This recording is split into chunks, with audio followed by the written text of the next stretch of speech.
Hej, lepo pozdravljeni in dobrodošli v še en prekrasen teden. Ste opazovali svoje misli, ki vam govorijo, da vam ne bo uspelo, da niste dovolj dobri? No, če ste jih, potem veste, po kakšnih vzorcih največkrat v življenju delujete in zakaj vam stvari ne uspejo vedno tako, kot si želite. Zato, ker seveda prevladujejo v vas te misli.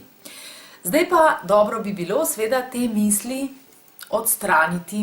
Kako jih lahko odstranimo? Ja, ne vam povem, ker po pravici največkrat je to zelo težko početje, zato ker te naše misli, ki so negativne, so zelo globoko zažrte v vsako celico našega telesa in to pravzaprav dobesedno, v ta celični spomin. In zdaj je dobro počasi začeti s pomladanskim čiščenjem, naj burja prepiha ta naš celični spomin in ustavi nova, lepša, boljša prepričanja v nas, takšna, ki nas bodo podpirala pri našem delu, pri naših željah, pri našem življenju nasploh. Ali mislite, da se da zamenjati ta celični spomin?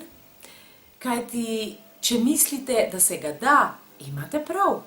In če mislite, da se ga ne da, imate tudi prav. Ker tisto, kar mi mislimo, tisto je za nas resnica.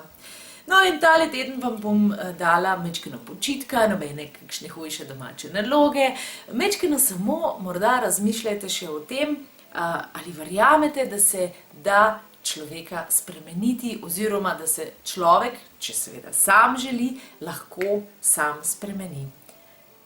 To je to za tale teden, želim vam res en čudovit teden, naj bo čaroben in bo, če si ga bomo takšnega naredili. Lep pozdrav do prihodnjega ponedeljka.